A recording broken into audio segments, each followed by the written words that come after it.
Hello there, everybody. My name is Jonah Rosenblum. I'm sports editor of the Daily Northwestern, joined here today by football beat writers Josh Walfish and Colin Becht.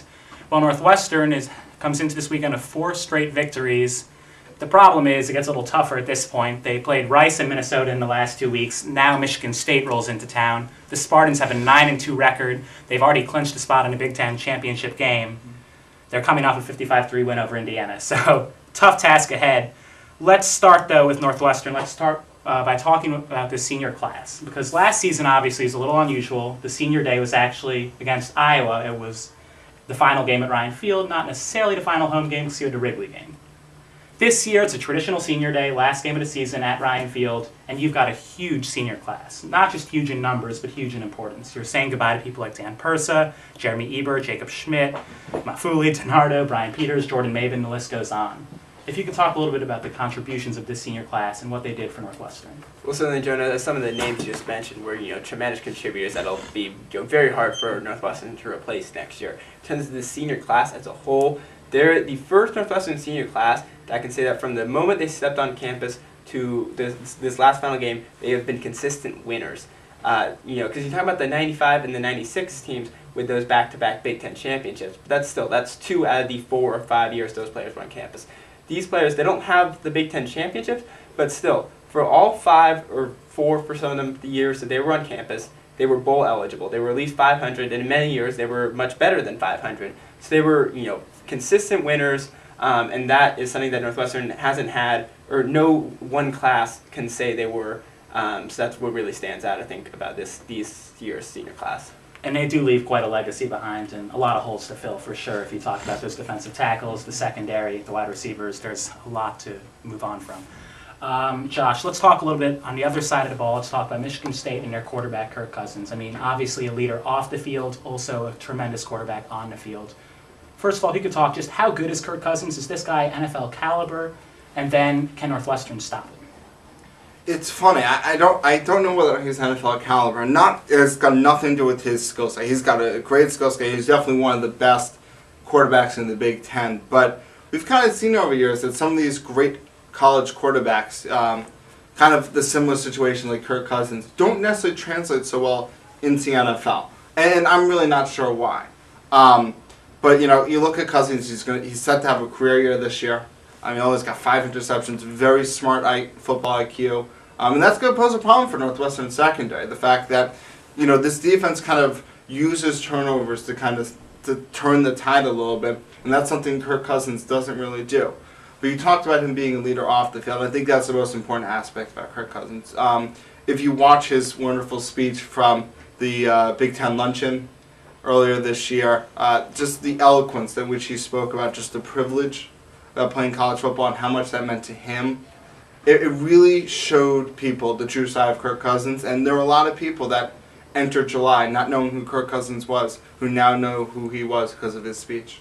Certainly a very classy guy, someone the kids can look up to. Reminds me a little bit of Andrew Struckmeyer, the great former Northwestern player and also Medill alum. So, 2 birds with a feather.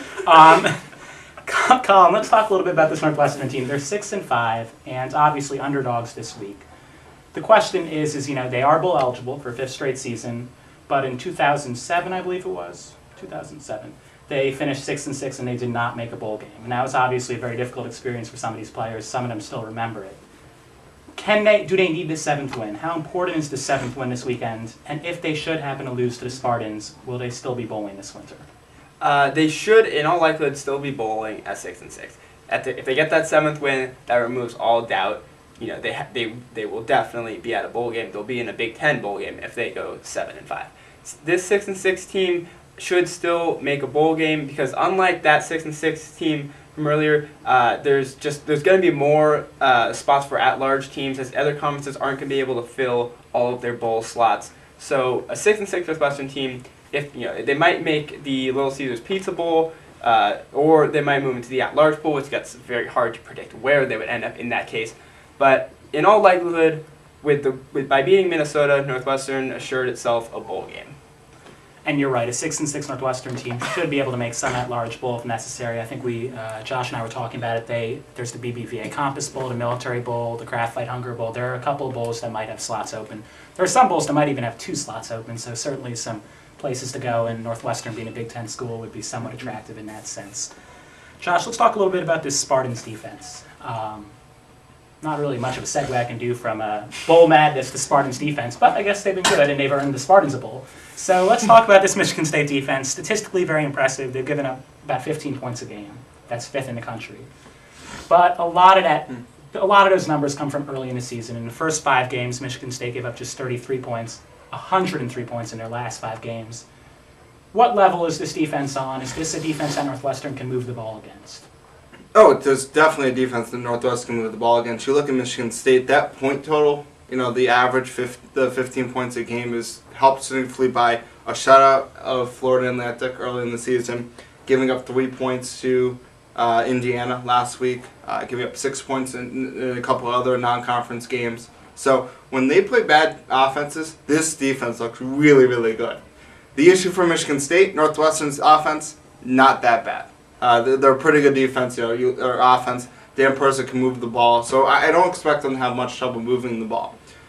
But at the same time, there is a difference between scoring defense and total defense. So whether or not Michigan State comes up with that tipped interception that Persa seems prone to throwing this year, or some other turnovers, that I really can't predict. But Northwestern should definitely get some yards. And so you said you can't predict whether or not they'll come up with that tip pick. Well, what better way to segue into our predictions period of the show than that? You guys are going to have to predict, I hope, or else it's going to get very awkward around here. So last week we had a lot of fun. We predicted attendance. Something tells me that over Thanksgiving break, there won't be too many Northwestern fans at this game. Green and white might flock in, but not so much purple. So let's throw attendance at the window. There will be 200 fans or so, roughly 300. Maybe my grandparents will show up. Let's talk a little bit about the score of this Northwestern-Michigan State game. Let's predict that. And then let's also predict where they're going to be heading this winter, if they're going anywhere at all. Colin. Well, in terms of the game itself, I think the defensive improvements we've seen Northwestern make in recent weeks won't hold up against a very smart quarterback like Kirk Cousins. I think he picks apart the secondary as Michigan State wins 31-21. In terms of bowls, I'm going to go with Little Caesar. I think a 6-6 Northwestern team still gets into the Big Ten bowl slot and goes to the Pizza Bowl. Well, that sounds delightful. The funny thing is a lot of people think that would be a bad thing, but all I hear is free pizza. Free pizza in the press box, that'd be a lot of fun and something that I don't think the Meineke Car Care Bowl can offer. First off, have you had Little Caesar's pizza, though? No. It's not half bad, but it could be better. I would have to say I don't have much of a dignity level. If you do, I'll eat any pizza. I don't. Whatever. It doesn't matter. Fair enough. Michigan State's going to win. I got them 31-17 over the Wildcats. So we'll move on from that. In terms of where Northwestern goes bowling, if they go bowling, I do think they're going to go bowling. Although there is a deep cynic inside of me that wants to say no, they're not going to go bowling. But I think they're going to go bowling. Ideally, for me, they go to San Francisco. But yeah, no, not happening. I'm going to screw it. They're going to New Mexico. They're going to New Mexico. They're going to New Mexico. and a bonus pick. I got Michigan State going to the Rose Bowl. Oh. I think Kirk Cousins is on a mission to get to Pasadena, and he will not be denied. The same way Fitz is on a mission to go to Albuquerque, and he will not be denied, or Santa Fe, I don't even know. Anyway, now I guess it's my time to predict, and as you guys, if you've been checking Fearless Forecasters, know I'm not very good at this whole predictions thing, and you can see I picked the Bills against the Dolphins last week, and that obviously, the Bills came real close, but obviously that didn't quite pan out. If they could score a point, that would help. They got a safety. They got a safety, yeah. They scored 8 points. That's something. My prediction for, the Michigan State-Northwestern game, let's see. Pretty easy. Sorry, guys, forgot to wear a shirt underneath. So I'm just going to go with the Spartans. Go Sparty. Michigan State will win 35-17. Northwestern can't handle Kirk Cousins. I completely agree with you. And they look pretty shaky, I thought, against both Minnesota and Rice. I didn't think this was necessarily a championship team by any means, or a team that's capable of beating the Big Ten heavyweights like Michigan State. As for the bowl game, I'm predicting, I saw someone predicted this online, they're going to Hawaii, baby. We're going to Hawaii, baby, and I can't wait. And the great thing about Hawaii is it's always okay to be topless. Woo! All right. Shirtless in Honolulu. Make a movie out of it. It's going to be great. Northwestern will face Hawaii, and that means I'm predicting Utah State to lose one of their next 2 games. Utah State loses, Hawaii makes the bowl game, Northwestern versus Hawaii. It's going to be a classic, and boy, we're going to have some fun tanning out there on the beach. wrapping up a great video of roundtables for Josh Walsh and Colin Becht. I'm Jonah Rosenblum. Thank you so much for joining us. And please, if our content hasn't been enough to attract you, maybe this will. Please follow us on Twitter at The Daily Sports. Or you can follow us online at www.dailynorthwestern.com for all of our live coverage from Ryan Field and Honolulu. Thank you so much for joining us. Have a great night, everybody.